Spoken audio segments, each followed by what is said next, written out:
Hello everyone, welcome back to RIGNE. This is your host, The Random Idiot, and we're going to get right back into doing this lore dump. So I think today we're going to cover more of the humanity BS that's associated with the game. So with that, let's get into it. Humanity's first contact with an alien race occurred in 2157. At that time, the Alliance allowed survey fleets to activate any dormant mass relays discovered, a practice considered dangerous and irresponsible by Council-aligned races.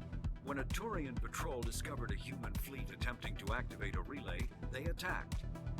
One human vessel survived, retreating to the colony of Shanxi. The Turians followed, quickly defeating the local forces. Shanxi was occupied, the first and to date only human world to be conquered by an alien species. The Turians believed the handful of ships they defeated represented the bulk of human defenses, so they were unprepared when the Second Fleet, under Admiral Castany Drescher, launched a strong counter-offensive, evicting them from Shanxi. The Turians mobilized for full-scale war, drawing the attention of the rest of the galaxy. The Council quickly intervened, forcing a truce. Fortunately for humanity, the First Contact War was ended with a diplomatic solution. Alrighty, the Systems Alliance. The Systems Alliance is an independent supranational government representing the interests of humanity as a whole. The Alliance is responsible for the governance and defense of all extrasolar colonies and stations. The Alliance grew out of the various national space programs as a matter of practicality. Sol's planets had been explored and exploited through piecemeal national efforts. The expense of colonizing entire new solar systems could not be met by any one country.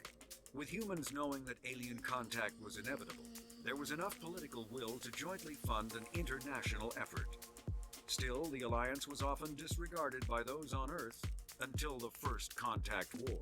While the national governments dithered and bickered over who should lead the effort to liberate Shanxi, the Alliance fleet struck decisively. Post-war public approval gave the Alliance the credibility to establish its own parliament and become the galactic face of humanity.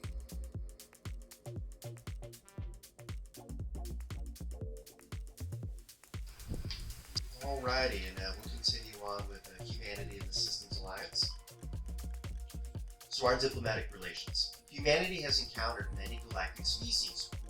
Wars have been few, but mistrust is rife. Politically, the Alliance is a peaceful trade partner of the Turians. As a practical matter, however, there is simmering antagonism and bigotry between both populations over the First Contact War of 2157. The Alliance enjoys good relations with the Asari, though many privately believe the matriarchs are aristocratic and overcautious. Though humans know better than to unconditionally trust any Solarian, their shared restless, reckless ways make them natural allies against the conservative Turians and Asari. The Krogan have no unified government, but individuals are generally treated as potential criminals, a reputation most Krogan enjoy living down to. The Alliance has no formal contact with the Quarians. Their migrant fleet has not yet passed through any human settled system. The Batarians are rivals for control of the Skillian Verge. Excuse me. They severed their treaties with the Citadel to prosecute a colonial conflict against the Alliance. Officially there's no war, but neither is there any peace. Oh, and some Navy terms. And other terms. We'll just get into it then. Ashore. When a ship's crew leaves the vessel, they are ashore. They're normally used regarding planets, you can refer to boarding a space station. Away. When a ship releases the equipment tethering it to a space station or surface dock, it is away. Aye aye. The proper way to acknowledge an order. If told to attack, the correct response is aye aye sir. If asked, are you proud to be a Marine, the correct response is yes sir. ASAP. As soon as possible. Belay, stop, cease. Bridge, the navigation center of the spacecraft where the steering is done. The captain's mast, a non-judicial disciplinary proceedings by unit commanders. CIC, that is the Combat Information Center. It is filled with sensor displays to make sense out of the chaos of combat. DC is damage control, the containment and repair of damage to a spacecraft. ECM is electronic countermeasures used to avoid enemy sensors from passive missions, masking to active jamming. Excuse me, I apologize. Man. EVA, extra vehicular activity, time spent in a pressure suit, outside of a vehicle, spacecraft, or station. Flank, the flank is the side of a military formation. FNG, it's fucking new guy, not freaking. Jesus. Ground side, the surface of a planet. Helmsman, the crewman who pilots a spacecraft. Radar, light amplified detection and ranging. It's an active sensor that bounces lasers off an object to determine its bearing and distance. It has sufficient resolution that the data can be reconstructed into an image. Shore pod rates the spacecraft crew sent ashore on official business. Silent running, an old submariner's term used aboard the Normandy to denote when their stealth systems are active. We'll learn more about that. So pretty much the stealth systems, they're able to hide like their heat signature. SITREP, abbreviation of situation report. Spacer, someone who spent most of their life in space. XO, executive officer, a second in command of an alliance warship. They're responsible for administrative and personal matters. And then we'll go ahead and do the rank system. So the alliance uses a modified version of the ranking system that has been used for hundreds of years. Soldiers are classified into rank and file enlisted personnel, experienced non-commissioned officers, and specially trained officers. The divide between naval personnel and ground forces, Marines, is small. Ground units are a specialized branch of the fleet, just as fighter squadrons are. This unity of command is imposed by the futility of fighting without control of orbit. Without the Navy, any army is pointless. The Marines, as a matter of pride, maintain some of their traditional rank titles. For example, Marines have privates and corporals instead of servicemen. So this is going to be ascending order of responsibility. The ranks of the Alliance for enlisted are servicemen 3rd class, private 2nd class, servicemen 2nd class, private 1st class, servicemen 1st class, and corporal. I'm assuming the delineating line there is the right side is for the ground forces and the left side is for like the naval fleet. It's pretty interesting. I think those are still Army terms that they're using for that. But it's pretty interesting. Alright, so for the non-commissioned officers, they have Service Chief, Gunnery Chief, and Operations Chief. Then officers, 2nd Lieutenant, 1st Lieutenant, Staff Lieutenant, Lieutenant Commander, Staff Commander, Captain/Major, Rear Admiral/General, Admiral, and Fleet Admiral. That's interesting. So for this game, it seems like they just try to keep it pretty similar to what we're used to. It's just interesting to see that.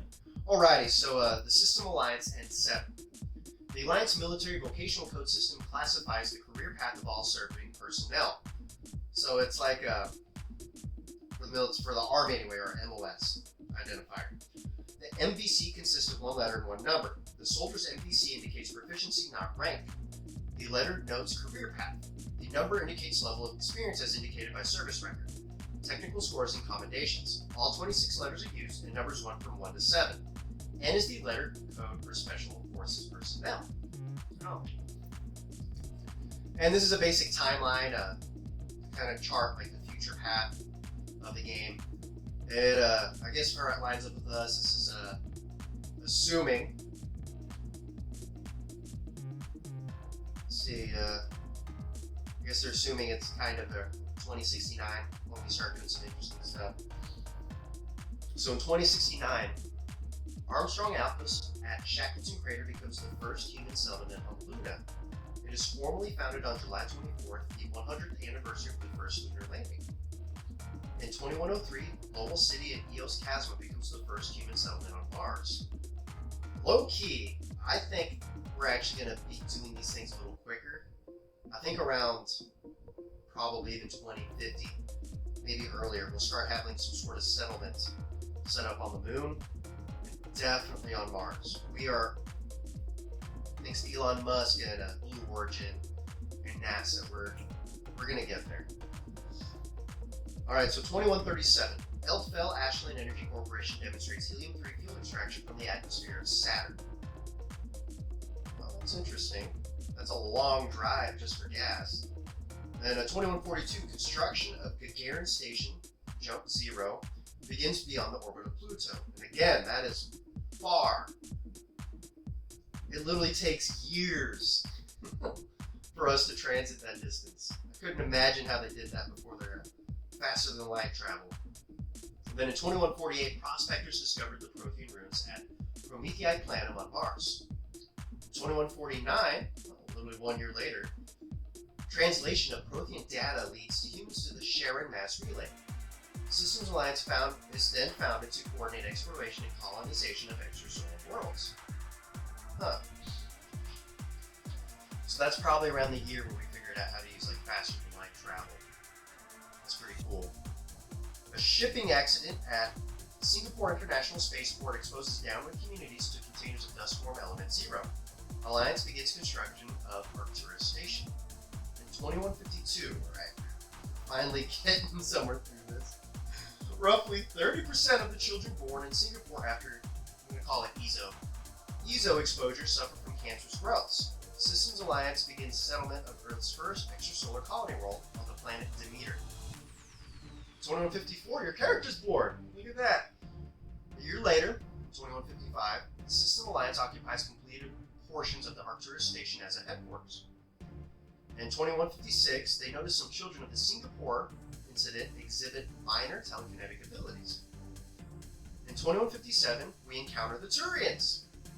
We trigger the First Contact War, and we do our thing with the Shanxi colony. In 2158, humans learn the potential biotics. An international effort to track ESO exposures begin. Roughly 10% of exposed children show some level of biotic ability.